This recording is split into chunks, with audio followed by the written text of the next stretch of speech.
My heart I give to you, Lord. You're much more than anything in this world. Nothing compares to you, Lord.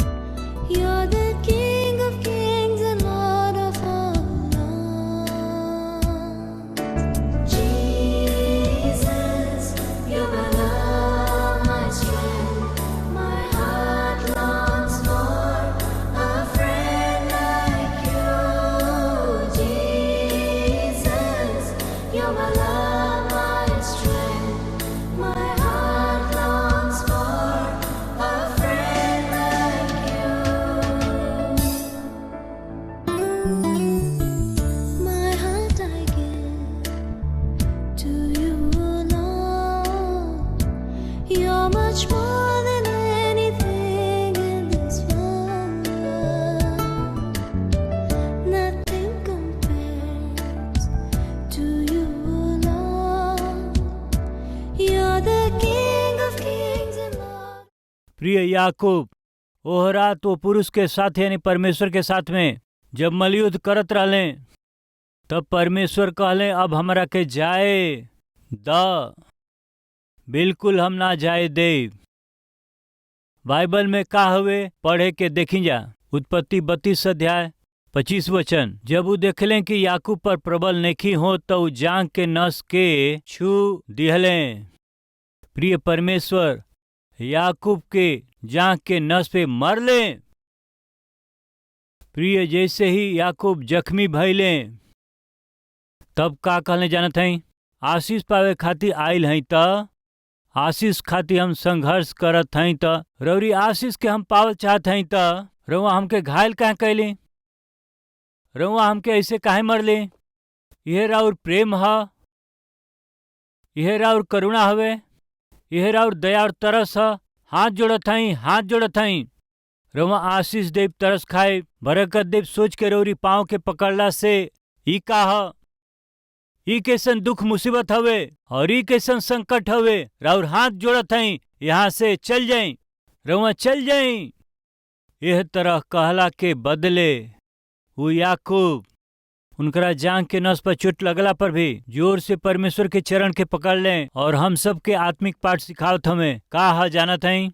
सामान्यतः हम हन जब परमेश्वर के आशीष के पावल चाहत हई जाता और जीवन में जब जय पावल चाहे लें जा और दौड़ लगाई लें जाता, नौकरी के विषय हो सकेला, प्रमोशन के विषय हो सकेला, विवाह के विषय हो सकेला, संतान पावे के आशीष के रूप में हो सकेला, विदेश जाए खातिर वीजा के रूप में हो सकेला, व्यापार में जौन खर्चा कैले हैं ओकरा लाभ के विषय हो सकेला। रउआ बहुत से कोशिश के कैली, कोशिश कैला के बाद रउआ जैसन सोचली वैसन लाभ के रउरी कैल प्रार्थना के जवाब रउआ के ना मिलल। रउआ जैसे चाहले रहली वैसन आशीष परमेश्वर ना दिहले। रउआ के जब आशीष पावे के रहे, रउआ के जब जवाब मिले के रहे, जब आशीष रउआ के पावे के रहे, एग्जाम में जब रउआ के अच्छा मार्क मिले के चाही, फलाना कॉलेज में रउआ के एडमिशन मिले के रहे, रैंक रउआ के मिले के रहे, वो रैंक ना मिलला से वो सीट रउआ के ना मिलल त वो कंपनी में रउआ के नौकरी ना मिलल, रउआ जैसा चाहली वैसन प्रमोशन ना मिलल त का कहब जानत हई, प्रार्थना से का मिलल। ई का परमेश्वर हमें नियमित रूप से कलिसिया जात हई, बाइबिल पढ़त हई, दान देत हई, का फायदा। नियमित रूप से 10वां अंश देत हई, का कैले परमेश्वर। और ऊपर से जौन हमार नौकरी रहे वो छीन लिहले, हमारा स्वास्थ्य के छीन लिहले, आर्थिक रूप से कमजोर बानी, का कैले परमेश्वर।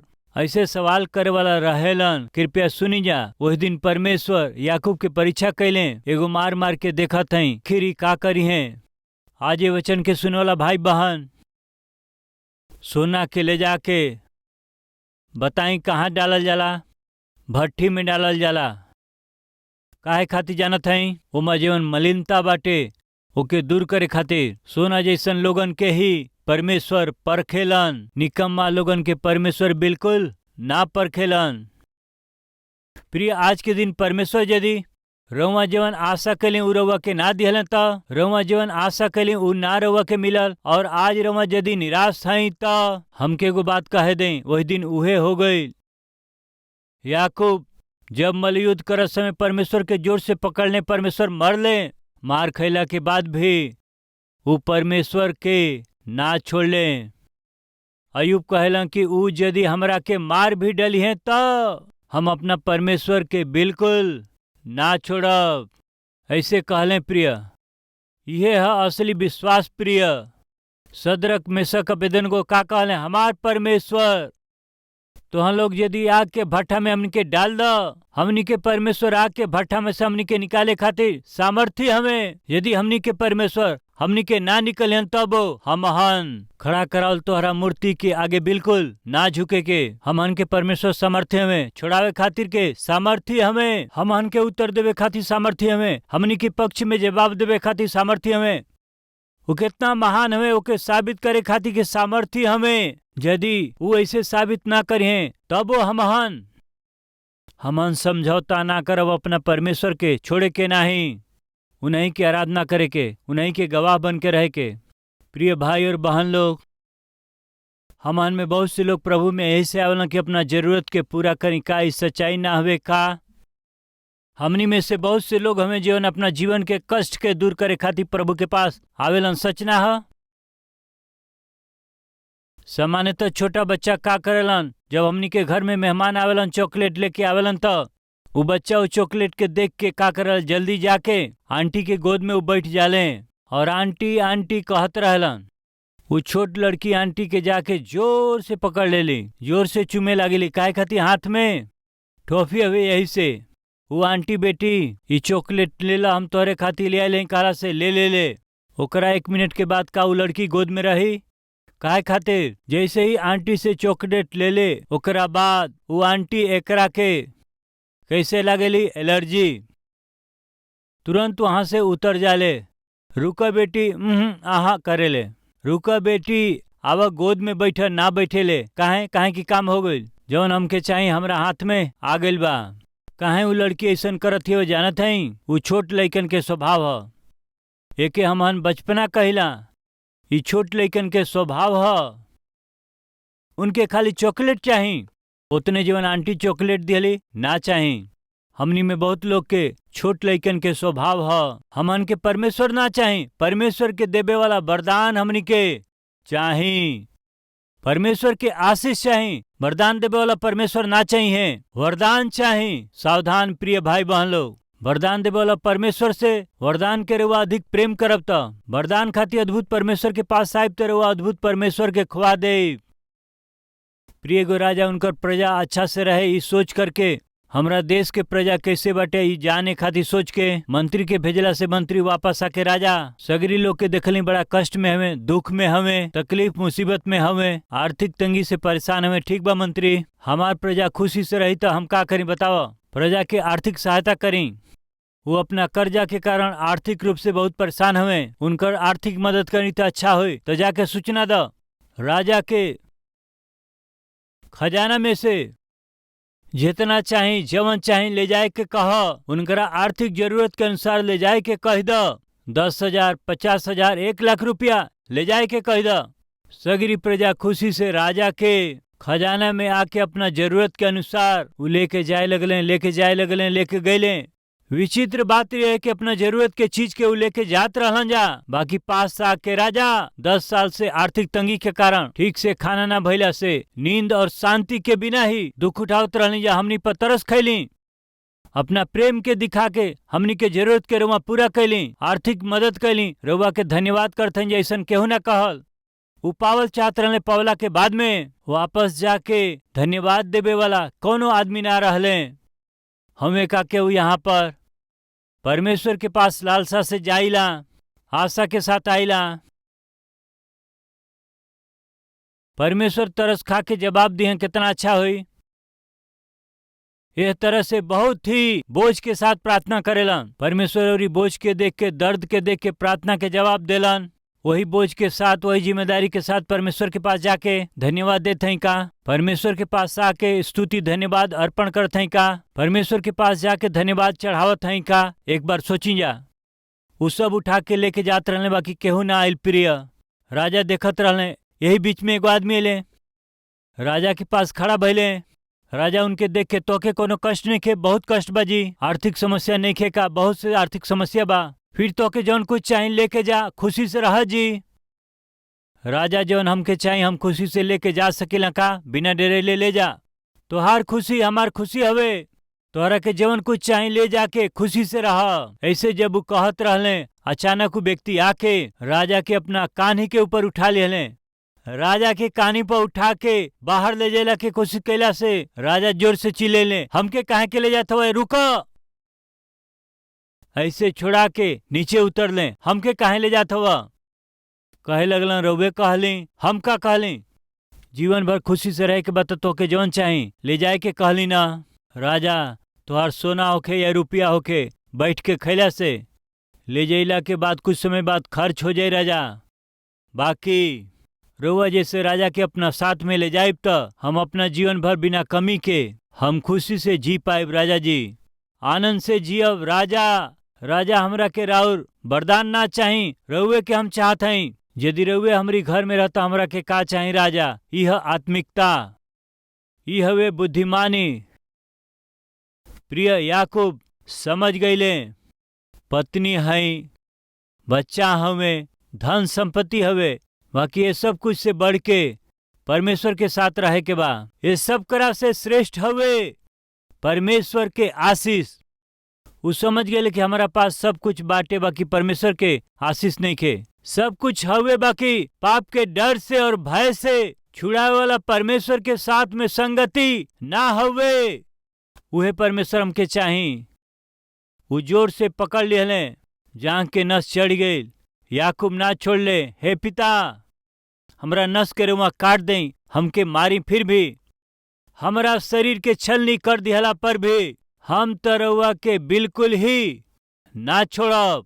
हमें का हमनी के बीच में केहू? हे प्रभु, चाहे कुछ हो जाओ, दुनिया इधर के उधर हो जाओ, हम रउआ के ना छोड़ब। रौरी उपस्थिति के हम ना छोड़ब, ये आत्मिकता के हम ना छोड़ब। कहे वाला केहू बाटे का? कही तो अच्छा बा।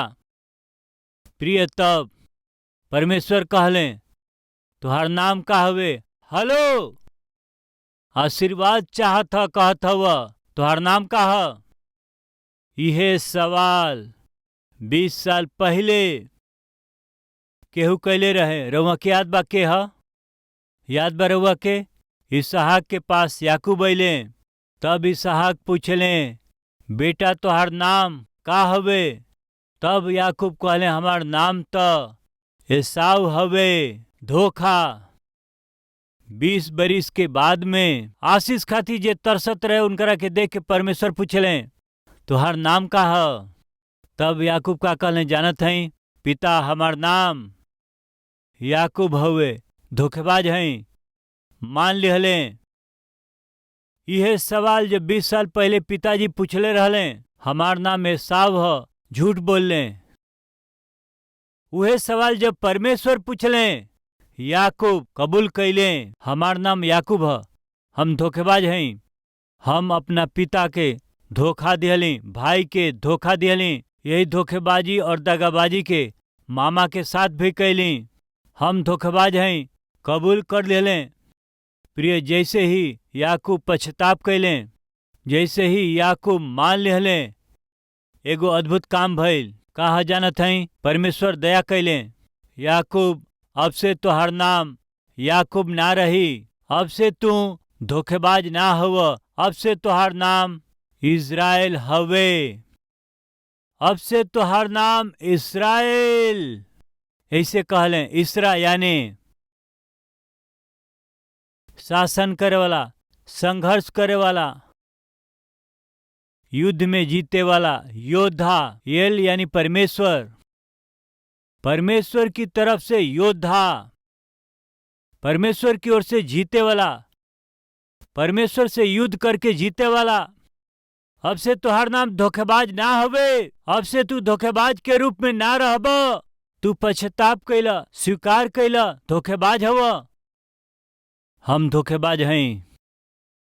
प्रिय भाई और बहन लोग, रौरी जीवन में कबो भी ऐसे एकांत में आके घुटना पर एकांत में प्रभु के उपस्थिति में, प्रभु हम धोखेबाज हैं, प्रभु हम एगो बेस्या हैं, प्रभु हम एगो चोर हैं, प्रभु हम लुटेरा हैं, प्रभु हम अभागा हैं, प्रभु हम बिल्कुल बेकार हैं, ऐसे मल्ले हैं क्या?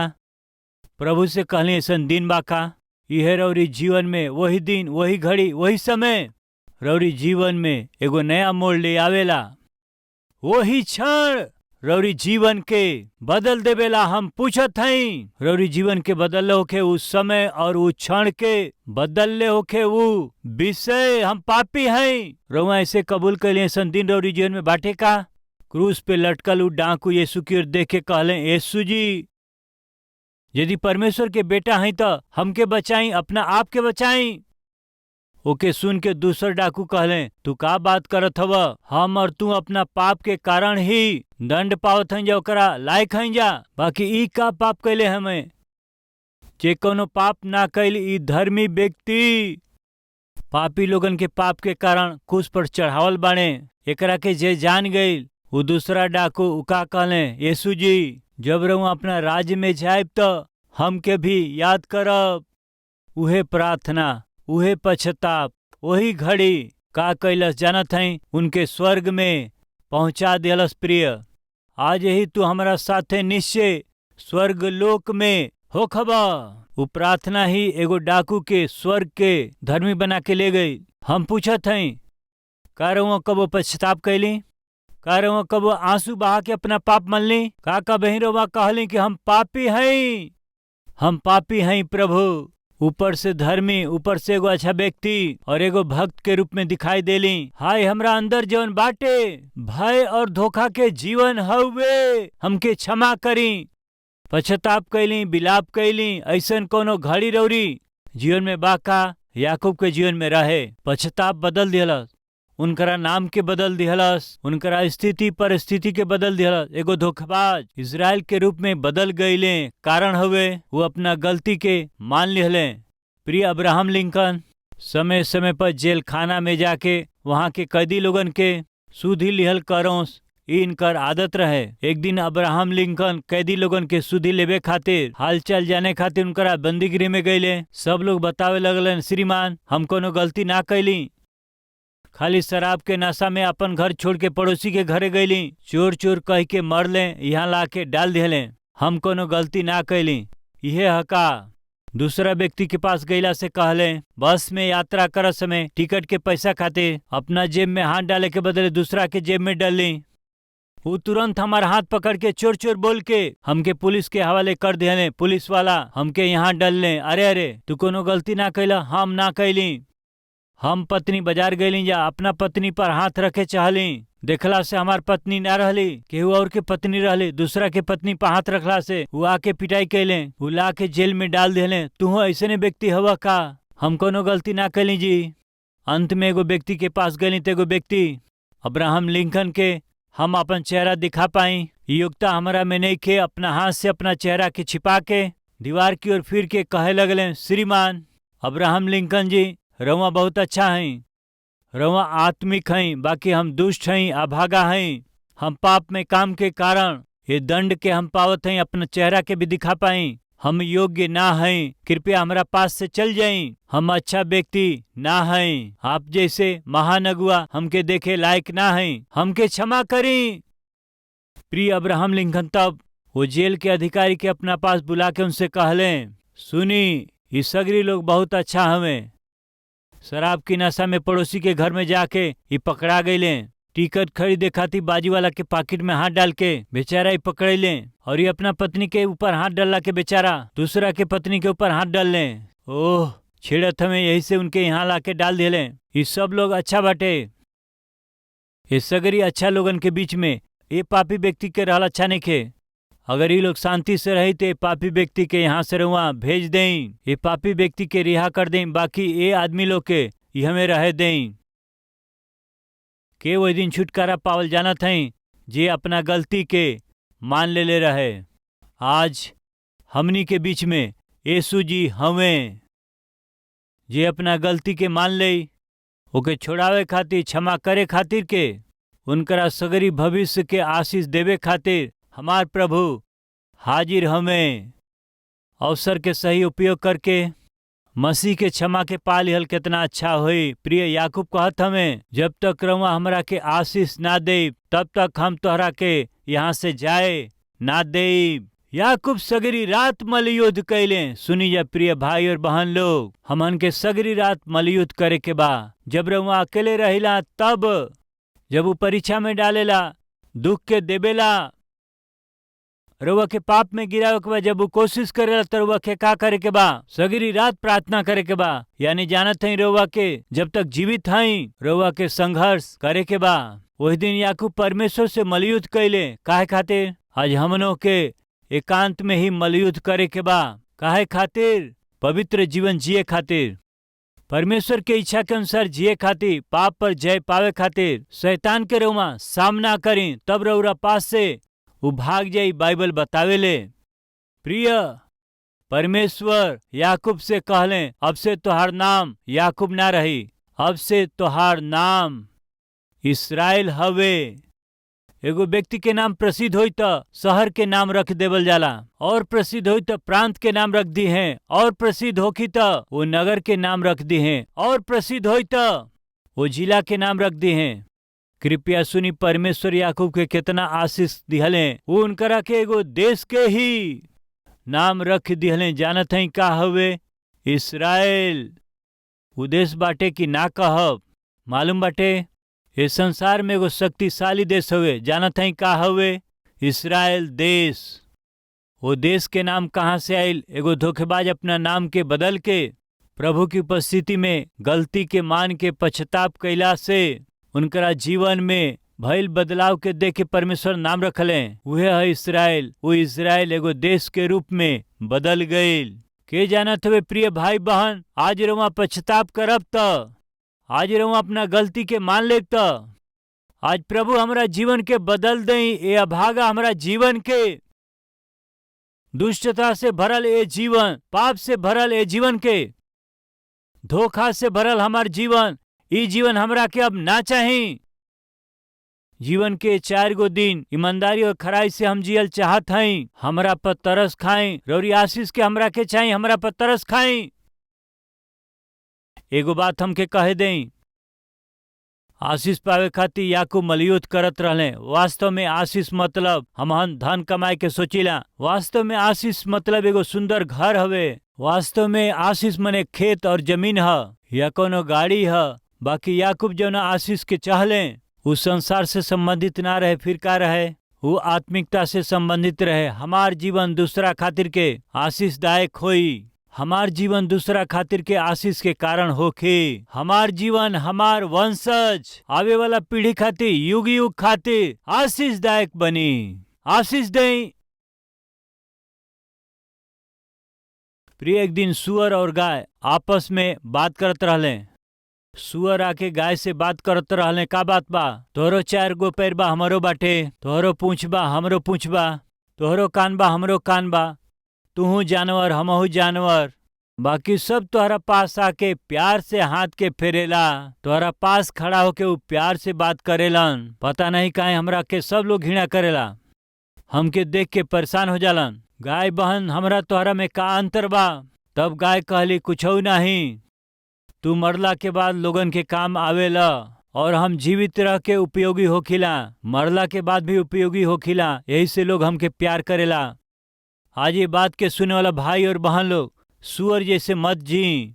मरला के बाद मेरा और साड़ी उतने बाना, मरला के बाद राउर साड़ी, मरला के बाद सोना, मरला के बाद जवन हमनी के वस्तु बाटे, मरला के बाद उ गाड़ी और घर, यही के छोड़ के हमहन जाली का?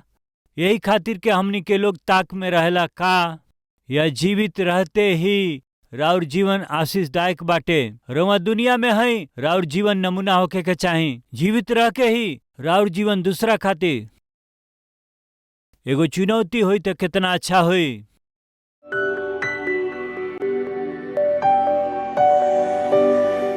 पवित्र परमेश्वर पिता सीधा और साफ रीति से याकूब के जीवन से हमने से रउआ बात कैली। बोल गईल ए वचन के फलवंत करी पिता। याकूब जब मान गए कि हम धोखेबाज हैं, तब रउआ अद्भुत रीति से याकूब के इसराइल बनौली। आशीष में जीवन उनकरा के रउआ दे दिहली। जब हमन अकेला होखिला पिता, हमन कैसे जे पाई रउआ हमनी के सिखाई। हम सब पर रउआ अपना आशीष के उंडेल देई। यीशु मसीह के नाम से मांगत हैं पिताजी, आमीन।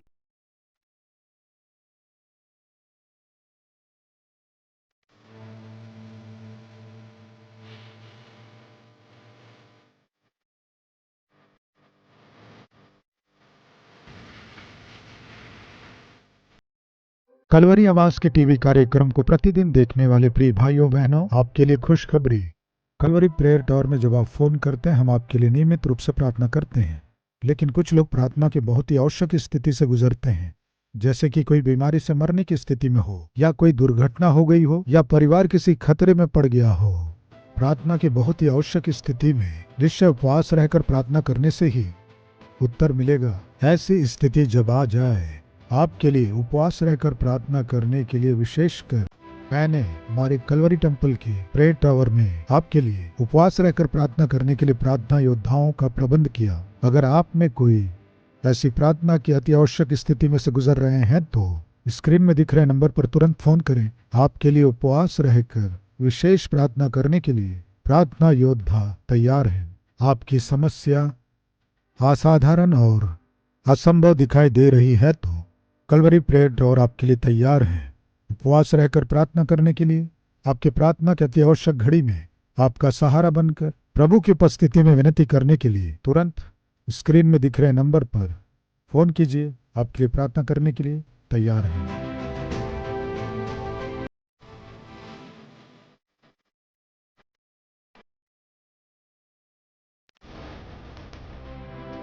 प्रभु में अति प्रिय आप सबको शलोम। अच्छे हैं? प्रभु के महान अनुग्रह से केवल एक कार्यक्रम के साथ प्रारंभ किया गया ये कलवरी आवाज आज लगभग 650 सैटेलाइट टेलीविजन कार्यक्रम के रूप में परमेश्वर आशीष दिया है। कारण जानते हैं? जो लोग इन कार्यक्रमों को देखते हैं वे आशीष पाकर इस कार्यक्रम के लिए कुछ न कुछ सहायता भेज रहे हैं। इसलिए एक कार्यक्रम से प्रारंभ किया गया, एक भाषा में प्रारंभ किया गया। कलवरी आवाज आज भारत देश के हर एक राष्ट्र में उनकी बोली जाने वाली भाषा में सुसमाचार को पहुंचा पा रहे हैं। और उतना ही नहीं, लगभग 650 टेलीविजन कार्यक्रमों के द्वारा केवल हमारे ही देश में नहीं, बांग्लादेश में, नेपाल में और पाकिस्तान, अफगानिस्तान, गल्फ कंट्रीज में और श्रीलंका में भी उनकी भाषा में ही प्रभु यीशु मसीह के सुसमाचार को पहुंचा रहे हैं। हर एक जन को उद्धार पाना है तो हर एक जन तक सुसमाचार पहुंचना है। इसीलिए हर एक जन उद्धार पा सकें, यीशु मसीह के सुसमाचार को जगत में फैला सकें, आपकी सहायता चाहिए।